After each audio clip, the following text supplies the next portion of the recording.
Olá pessoal, tudo bem com vocês? Eu sou a professora Simone Maiolino. Nós estamos dando continuidade à nossa matéria de avaliação mercadológica. Até a aula passada nós vimos até o artigo 470 do CPC. Hoje nós vamos estudar o 471 e o 472. Vamos lá então? Vamos começar pelo artigo 471. Ele diz que as partes podem, de comum acordo, escolher o perito, indicando mediante requerimento. Então, o que isso quer dizer? A gente já viu nos outros artigos do CPC e em outras aulas também, que quem escolhe o perito é o juiz. Porque o perito, ele é um profissional que ele é de confiança do juiz, certo? Mas nesse caso, o CPC também traz essa opção de as partes escolherem em conjunto o nome de um perito. Então, como que isso acontece?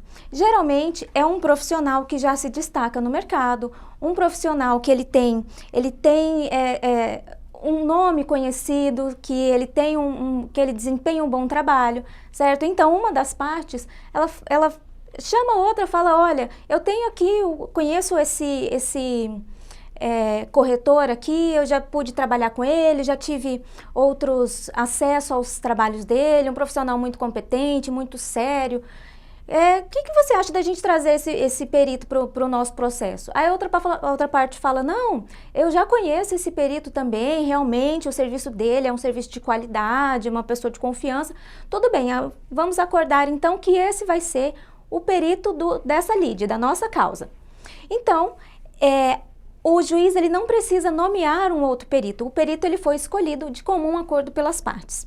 E quando que isso pode acontecer? Então, as partes elas podem escolher o perito, desde que esteja de comum acordo, sempre, desde que as partes sejam plenamente capazes e a causa possa ser resolvida por autocomposição. O que é essa autocomposição? A autocomposição é o poder que as partes têm de resolver a lide, a disputa entre elas mesmas.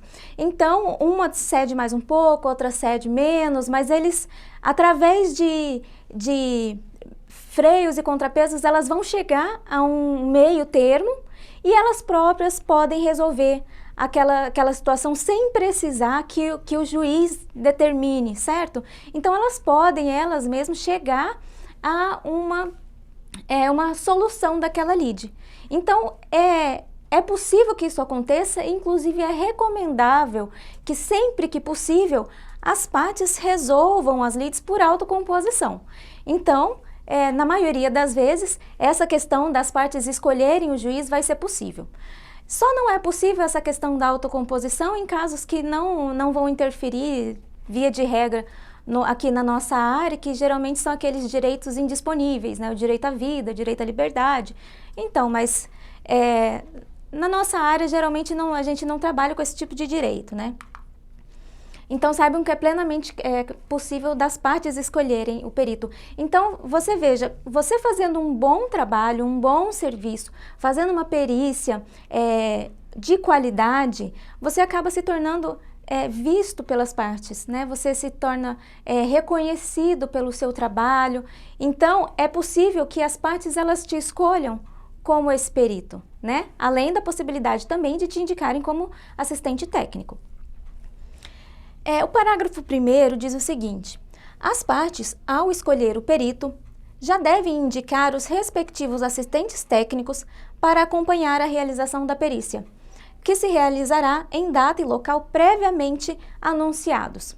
Então, não é porque as partes escolheram um nome, um perito, que eles estão abrindo mão de ter um assistente técnico. Isso não interfere no direito de cada uma das partes ter um assistente técnico. Isso porque aquele perito que foi escolhido pelas partes, ele, da mesma forma que um perito escolhido pelo juiz, ele vai ser imparcial. Ele não vai ter contato com as partes, ele não vai poder orientar as partes, ele não vai poder elucidar os fatos de forma particular. Então, o perito, ainda que seja de confiança das partes, ele não vai ter contato com as partes. ele vai funcionar como perito do juízo. Então, as partes vão sim indicar os respectivos assistentes técnicos. Então, indicou o nome do perito, já indica também o nome do assistente técnico. O parágrafo 2º, ele diz que o perito e os assistentes técnicos devem entregar, respectivamente, laudo e pareceres em prazo fixado pelo juiz. Então, esse dispositivo aqui é aquele que fala pra gente aquela situação que a gente já tinha visto antes, né? Que o perito, então você como corretor trabalhando como perito do juízo, o documento que você vai entregar se chama laudo.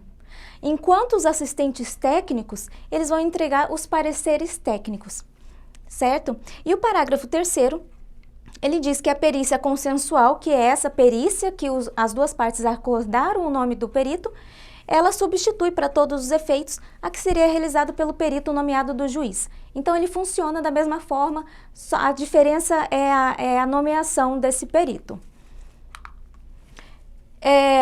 E também o artigo 472, a gente já falou um pouquinho sobre ele dispõe que o juiz poderá dispensar prova pericial quando as partes, na inicial e na contestação, apresentarem sobre as questões de fato, pareceres técnicos ou documentos elucidativos que considerar suficientes. Então, como a gente já falou, nem sempre o juiz ele vai determinar que seja feita uma perícia. Principalmente se as partes, quando elas entrarem com o processo, elas já entrarem trazendo provas documentais daquilo que elas estão falando no processo.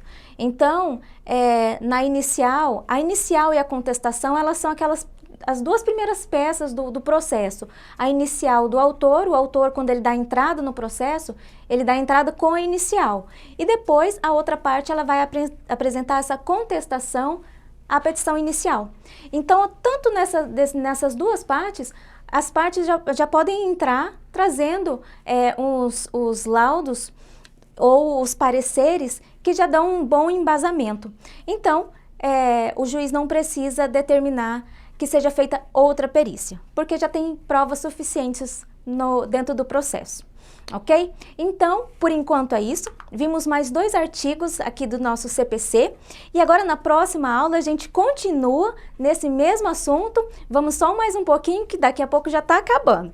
Mas é muito importante que a gente conheça todos esses artigos porque eles têm relação direta com o nosso dia a dia